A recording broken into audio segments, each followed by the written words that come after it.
Hi, everybody. Monday night, happy hustle show. How has everybody's Monday been? Hi to everybody watching on replay. I'll just give the bot message a chance to ping out to everybody that has subscribed. So today I am going to be talking about creating a vision for your side hustle. This is just like one of my absolute favorite tasks. So today is the day that the new people were welcomed into the Happy Hustle Hive. So we've got an additional 13 bees in there now, starting day one of the 8-week Set Up Your Side Hustle program.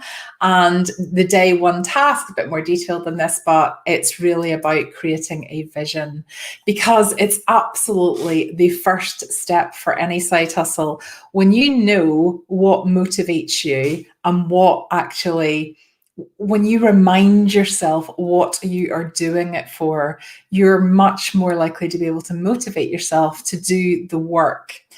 Now, at the beginning of the year, so I usually do this in December or in the lovely kind of, the quiet period between Christmas and New Year, I always create a vision board, and it is something that we will do it within the Hive at the end of this year to really get ourselves geared up for next year.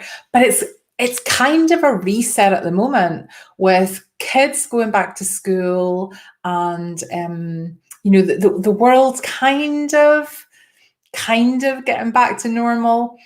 In as much as this new normal is, it does feel like we're in a bit of a fresh start. What we don't want to do, hi Jervey, what we don't want to do is write off this year and go, it would be really easy when you listen to kind of the restrictions, locking down more again and the predictions, hi Haley, the predictions about what a winter living with COVID might look like. The temptation really is to go, oh, right, okay, I'll just maybe put things on hold, or I'll keep my dreams small, or if your dreams like me are often revolve around foreign holidays, it's difficult to see whether that's the right thing. Hi Joanne.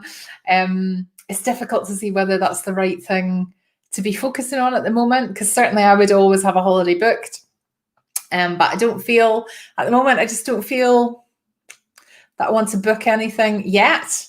But what I do want to do is have the option that when I do feel comfortable and when the world opens up again and whenever the vaccine comes, or whatever is going to precipitate that, I want to be able to just go, right, that's it, I'm going to get booked. And in the meantime, what it's actually really forcing me to do is to look at other things that I've been putting off for a long time. So, for example, we have wanted to kind of landscape our garden for quite a long. Well, when I say quite a long time, this is a bit embarrassing, but we've been in this house almost 25 years. 25 years.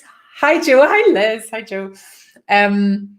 And we did get the garden done when we first moved in, but it was kind of like, oh, well, let's just get it done and it'll be fine. But what we'll do is, in a few years' time, we'll really create something where, for example, the bit that gets all the sun, because we hadn't really thought it through when we first did the design for the garden. We've just got stones there, they're not even nice stones. So quite often I'm sitting on a chair in a sea of stones, and it's not like a tropical paradise. So anyway, because I'm not spending all my side hustle money on holidays, which has been the case for quite a long time, finally got time to do something to the garden, finally got funds to do something to the garden. So it's, for me, the absolute key is to have that vision and to keep really focused on it and keep it front of mind, because it is the thing that drags you back to, why are you doing this in the first place? So when you do have a side hustle that brings you joy, it's not difficult to motivate yourself most of the time. But sometimes when you get to things that maybe you aren't so in flow with, like doing your accounts, or, you know, maybe sending out emails. For me, that's not like, oh, I just don't really like writing down stuff. If I prefer talking. So it's about going, okay, I maybe don't absolutely love doing this, but I know it's an important part of my marketing strategy. And why am I doing it? I'm doing it to fund that decking we're putting in the garden, because the family are going to enjoy that probably for the rest of our years. I'm doing it to fund that last holiday with the kids that we've been having for years now. God, this might be the last big holiday with the kids. I'm already focusing on next summer. That is likely to be our next big holiday, or our last big holiday with the kids. But hopefully, if we keep coming up with super holidays they want to come back with. Anyway, the point is that the vision that you create right at the beginning, so for the new people that have come into the hive, that's what we're doing today. We're looking at our vision. For the people that have been in there for a while, it's just brilliant to refocus and go, right, has this changed? Is your vision the same as it was? Because sometimes you've maybe been a little bit conservative with your vision. And as you kind of move and you take actions every day, you might be able to move from, well, I just really wanted to raise enough money for this, but you might now want to set your sights higher, because why not? Like, life is there. So let's talk about the point of visioning and writing this down and having it somewhere that you can see it. So if you think about a classic, if you've ever made a vision board, and if anyone hasn't heard of it, all a vision board is pictures that you collect of what you want to manifest. So what you want your ideal life to be, what your side hustle in this particular circumstance is going to create for you. So, if you want designer shoes, you've got a picture of designer shoes up there. If you want to go to Disney World, you've got a picture of Disney World up there. If you want just deep joy, you've got something, a picture that represents joy, spending more time in joy. If you want like joyful friends, to feel light and be around positive people, you put a picture that represents that. And then by focusing on it, so thoughts become things. So you have to think something before it becomes real. And when you aren't consciously visioning what you want your life or your side hustle to look like, or what you want your side hustle to create for you in your life, it just becomes a bit haphazard. So you can still have success without a vision board and without a clear sat nav to get to where you want to go, but it might not be as incredible as you're hoping, because you haven't taken time to work out what incredible would be like for you. So I hope that makes sense. So it's really worthwhile at the start of your side hustle journey, or at any point and regularly throughout your side hustle journey, to just revisit and go, okay, let me look at assuming you have written something about your vision at some point, but if you haven't, then this is the chance to do it. So what do I want my side hustle to bring me? And for those of you that have connected with me, my guess is it's something about joy, it's something about happiness, it's something about choice. But what you've got a pot of money. So you project yourself into the future and you go, right, I've got this pot of money. How much do I need it to be? Or even work backwards from that and go, if I just had money that I was only able to spend on luxuries, because remember, that's the rule I give you. So I give you permission to take your side hustle money and spend it on something that isn't like mundane. And I get, of course, you might need some of that for day-to-day expenses or whatever, but I want you to make sure that you're taking, so remember, this is money that you didn't have before. So the whole joy of it being a happy side hustle is to go, right, imagine if I just created enough money to take the kids to Alton Towers for a weekend. Imagine if I just had that money and I could go to Alton Towers and I could eat in the roller coaster restaurant, which is ridiculously expensive for what it is, but it's a brilliant experience. But what if I could eat in there with my kids without going, right, let's not get a starter, let's not have a pudding. Imagine if you just had that freedom to go, I have created this money from nowhere, because before you had a side hustle, this money didn't exist. I have created this money, I have ring fenced this money, and I'm going to use it for my dream. Imagine how your life would be when you know that you can just go, right, what I want, what I actually want, what would my dream life look like? Okay, what's the first step to that? What would be, so you can dream big, by all means dream big, and you should. However, if you want something to manifest, or something that's going to kind of motivate you as an interim step, you could go, right, next spring, I want this. And that gives you kind of 6 months or so to create whatever funds you need through your side hustle for that thing. But you can still have the, ultimately, this is what ultimately I want to, ultimately, I would absolutely love to clear my mortgage. Like, that's massive. Imagine just going, that's me, I've cleared my mortgage. That would just take so much financial pressure off my husband and off me, and just give our kids that security that the house would always be theirs. But what I'm not going to go is go, right, I want to clear my mortgage by Christmas. Maybe I could, but it's good to have the goal beyond the goal. So we've talked, for those of you who've been with me for a while, we've talked about that before. So what's the first goal? So you can go, I can really see that I'm moving towards this. And then what's the next one? And what's the next one? Because you don't want to go, so if I just went, okay, my goal is to fund a Disney World holiday, and then I get enough money for that, and then I fund it, I'm like, right, okay, well, what's next? What now? Like, what is still motivating me? What's still bringing me the joy? What am I focusing on? What thought is becoming a thing? Remember, all of these things, when you put something on a dream board, or you write them down, as in you're creating your vision, those things already exist. You're not like magicking them into life. It's not like you're going to go, okay, through my side hustle, I want to create, I don't know, like a unicorn with a tree coming out of it. Like, it's not going to be something that doesn't exist on this plane. It's going to be something that is already there. So, it's back to the whole reticular activating system. When you focus on your vision, so when you put it somewhere where you can see it daily, you start to notice things that can help you to take the action, because the vision on its own doesn't manifest without you taking action. So it's not a, I'll put up a picture of, somebody who is, like, I don't know, like mega healthy and, really amazing at yoga and really flexible. I can't just put a picture of that on my wall and then do nothing and look at it every day and go, right, hurry up. I have to take the action.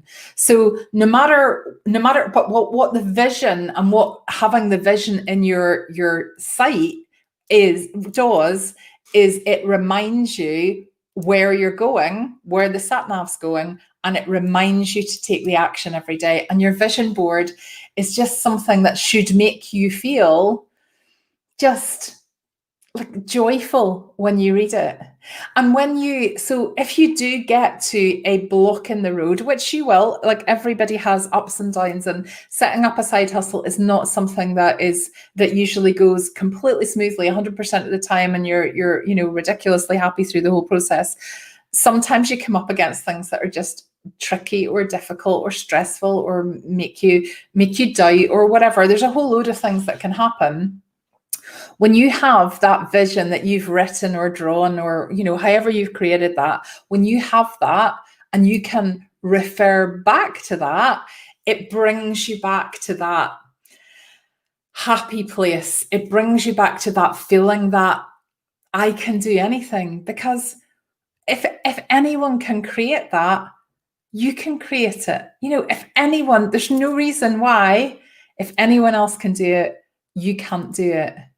And when you have that focus, the resources and what you need to move forward appears in your vision, because you start to notice it. So it's back to you've probably heard me use the analogy before of, when you're going to buy a car and you don't know what car you're going to buy, and then one day you decide you're going to buy a Nissan Juke, and you want the electric blue color, and you've never noticed them on the road before, but the minute you walk back out of the garage and you've made that decision, you just see them everywhere. And it's not that they weren't there before, it's that you didn't notice them because they weren't in your dream board, they weren't on your focus, they weren't relevant to you in your life. By creating that vision for your side hustle, you're allowing yourself to notice all of the things that are going to support you in creating your dream life. So it's like the Facebook algorithm. And I know people talk about, Facebook's listening to you, and, all I did was, think about a hair curler and it appeared on my Facebook page or whatever. But the Facebook algorithm is there to try. So the whole point of Facebook is it's trying to support you. So if you are interested in horses, Facebook will show you ads about horses. If you're uninterested in horses, Facebook is unlikely to display ads for saddles and horse courses. I don't know, I'm not interested. So I don't know what it would be, but do you know what I mean? I don't see anything about horses in my Facebook ads because that's not of interest to me. It's not anything that Facebook has picked up as of any interest to me. But I was mildly interested in a hair curling device, and I happened to click on something to have a look at it. And now I see it like 100 times a day, a million different companies that do it. But it's Facebook trying to say to me, we know you're interested in this. Here's something that might help you to purchase it. And it's just a great example. And, in Facebook, and I know people went really mad about this a few years ago, like Facebook knows my stuff. And I know people that left Facebook because you had to agree to get targeted ads. But the alternative is, you're going to get ads anyway. So I don't want ads for horses. Like I want ads for cleaners, and I want ads for hair curling things because I'm mildly interested in that. And I want ads for things about happiness. That's what I want to see in my Facebook feed. So I want Facebook to target those things. I want it to try and work out what I want and present me with those things in the same way as I want to try and control my own life algorithm. I want to go, this is what I want to achieve in my life. And now I'm going to look out for all the signs, all the nudges, however you would, you can go down the woo-woo and this is manifesting, or you can just say, we understand that if once you decide that you want to do something, then you become, the science is that your brain becomes more focused on actually selecting the, yes, cleaners list, exactly. That's got to be in my short-term list. Your brain becomes more focused on looking for ways that you can take action to make that happen. But the absolute key, and where I have seen visions go wrong before, and where the whole law of attraction, when the book The Secret was first released all those years ago, and I read it, the bit that The Secret, and this is very widely known now, but the bit that the original book The Secret has left out is you have to do the massive action bit. You have to do, and that's a Tony Robbins phrase, taking massive action, because the thought needs to become a thing first. You need to visualize it. So you start with a thought, but to create a thing, you have to co-create with your vision board. It's not going to do it itself. You can't just stick it on the wall. But when you don't have one, you're just haphazardly creating things that might not necessarily be leading to your dream life or your dream side hustle. I hope that makes sense. My voice is sort of going. I've had a really long day in the day job. I've been doing interview after interview after interview virtually, which has been lovely. But I have discovered that I probably can't talk for about 9 hours in a row, and then still I have to rest my instrument. I have to rest my voice, so I can feel it slightly going. This has been 19 minutes now. For those of you that haven't tuned into the Happy Hustle Show before, I try to keep them to about 15 minutes. They don't usually go over 20 minutes, just to try and keep them bite-sized. If you can tune in, so there's a a link that you can click to get notified when I go live. I'm never quite sure what time it's going to be. It's pretty much always a Monday and a Thursday, but it just depends how my day job has gone, how early or late the actual show will be. But if you wanted to click the link, I will send you out a notification just before I go live. But you don't ever have to catch them live. They're always available on Catch Up, on Facebook, and also on my YouTube channel. I think we're on episode 18. If you've missed any, you can do a full Netflix box set of Happy Hustle shows. Enjoy. Thanks for coming along to join me, and I will see you all on Thursday. Okay, take care. Have a brilliant week, guys. Bye.